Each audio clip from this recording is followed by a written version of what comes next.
Hello, everyone, and welcome back to the podcast. I'm really happy you're here today, because we're going to talk about something that many people struggle with, but not everyone feels comfortable admitting. Today's topic is how to stop being a people pleaser. Maybe you are the person who always says yes, even when you're tired. Maybe you agree with others, even when you don't really feel the same. Or maybe you often feel stressed because you try to make everyone around you happy. If that sounds familiar, then this episode is especially for you.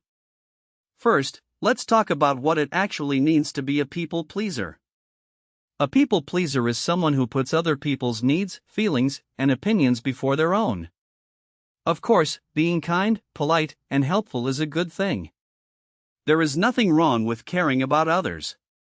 The problem starts when you forget about your own needs and your own happiness. Many people pleasers feel that their value depends on what others think about them. They may feel afraid of conflict, rejection, or disappointment. So they try to avoid these feelings by always being nice, always agreeing, and always helping. At first, this might seem like a good strategy. People like you avoid arguments, and everything looks peaceful on the surface. But inside, you might feel tired, frustrated, or even angry. I want you to imagine this situation. Your colleague asks you to help with a project after work. You already have plans, and you are very tired. But instead of saying no, you smile and say, "Sure, no problem." Later, you cancel your plans, stay late, and feel stressed and annoyed. You might even start to feel that people take advantage of you. This is a classic example of people pleasing. So why do people become people pleasers in the first place? Often, it starts in childhood. Some children learn that they receive love, attention, or praise only when they behave in a certain way. Maybe they were told to be the good child, the quiet child, or the helpful one. Over time, they learn that making others happy is the best way to feel safe and accepted. This behavior then continues into adulthood. Another reason is low self-esteem. If you don't feel confident about your own value, you might depend on other people's approval to feel good about yourself. When someone says, "You're so helpful" or "You're such a nice person," it feels like proof that you are good enough. So you keep doing more and more for others, even when it hurts you. Now, you might be thinking, okay, I understand what people pleasing is. But how do I stop? That's exactly what we're going to explore in the rest of this episode. And don't worry, stopping people pleasing doesn't mean you will become selfish or rude. It simply means you will start treating your own needs as important as everyone else's. The first step is to become aware of your behavior. Many people pleasers don't even notice how often they say yes automatically. For the next few days, try to pay attention to your reactions. When someone asks you for something, notice what you feel in your body. Do you feel tension? Do you feel pressure to agree quickly? Awareness is powerful, because you can't change a habit if you don't see it. The second step is to give yourself permission to have needs and limits. This might sound simple, but for many people pleasers, it feels very strange at first. You might have learned that your needs are less important than others. But the truth is, your time, your energy, and your emotions are valuable. You are allowed to protect them. Let's talk about boundaries. Boundaries are like invisible lines that show other people what is okay and what is not okay for you. For example, a boundary might be, "I don't answer work messages after 7 p.m. Or, "I need at least one day on the weekend to rest." Boundaries are not about controlling others. They are about explaining what you will and will not do. Setting boundaries can feel scary, especially in the beginning. You might worry that people will be angry or disappointed. And sometimes, they might be. But their reaction does not mean that your boundary is wrong. It only means they are not used to the new version of you yet. A simple way to start setting boundaries is to practice saying no in a polite but clear way. You don't need to give long explanations or excuses. For example, you can say, "I'm sorry, I can't help with that this week," or "I'd love to, but I already have other plans." These sentences are honest and respectful, and they protect your time at the same time. Another useful technique is to stop answering immediately. People pleasers often feel they must respond right away. But you are allowed to take time to think. If someone asks you for a favor, you can say, "Let me check my schedule and I'll get back to you." This small pause gives you space to decide what you really want to do, instead of reacting automatically. Let's also talk about guilt, because guilt is one of the strongest emotions that keeps people trapped in people pleasing. When you start saying no, you might feel like you are doing something wrong. You might think, "I'm a bad friend," or "I'm being selfish." But feeling guilty does not always mean you did something bad.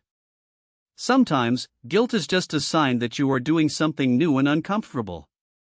Try to ask yourself this question: if my friend were in my situation, would I expect them to say yes to everything? Usually, the answer is no. We are often kinder and more understanding toward others than we are toward ourselves. So it's important to give yourself the same compassion that you give to others. Another important step is to learn how to deal with conflict. Many people pleasers avoid saying what they really think because they are afraid of arguments. But healthy relationships can survive disagreement.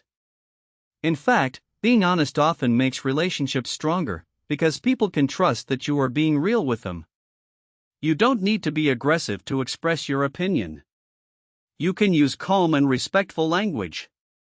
For example, you can say, "I see your point, but I feel differently about this," or "I understand why you want that, but I'm not comfortable with it." These sentences allow you to stay true to yourself without attacking the other person. It's also helpful to think about what kind of relationships you want in your life. Do you want relationships where you always feel tired and pressured? Or do you want relationships where you feel respected and heard? When you stop people pleasing, some relationships might change.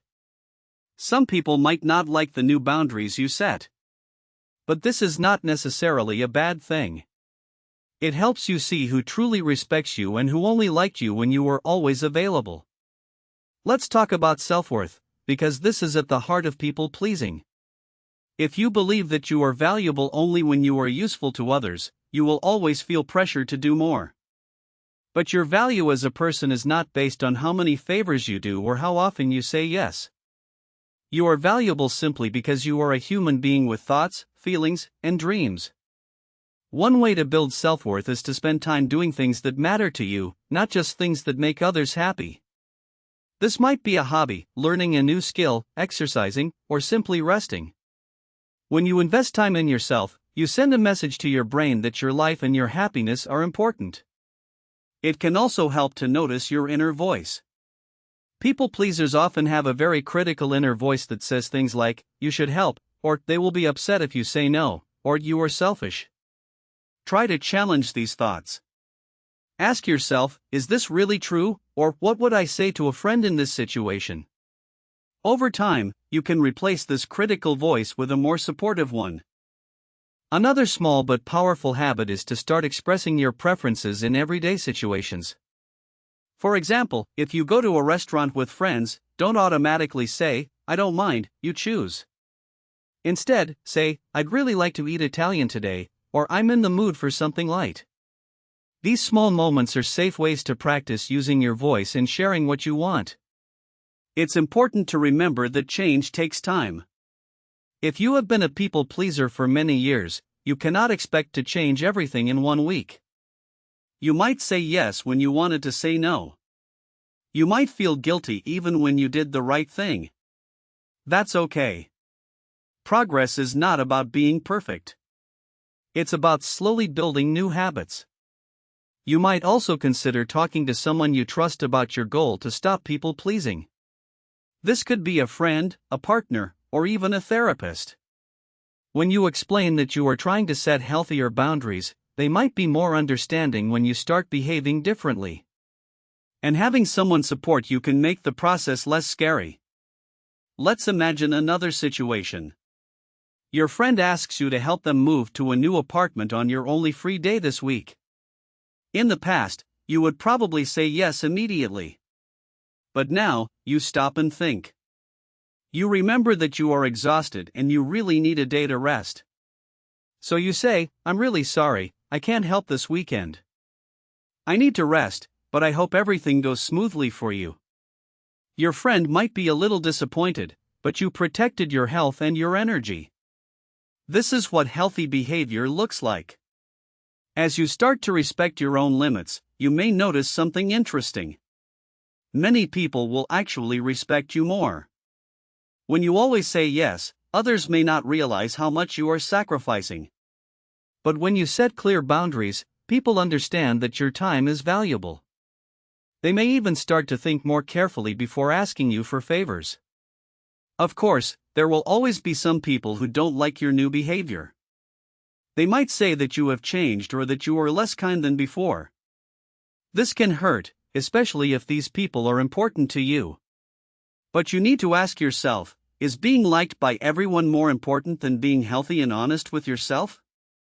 At the end of the day, your life belongs to you. You are the one who lives with your choices, your stress, and your emotions. If you spend all your time trying to make others happy, you might wake up one day feeling that you don't even know what you truly want anymore.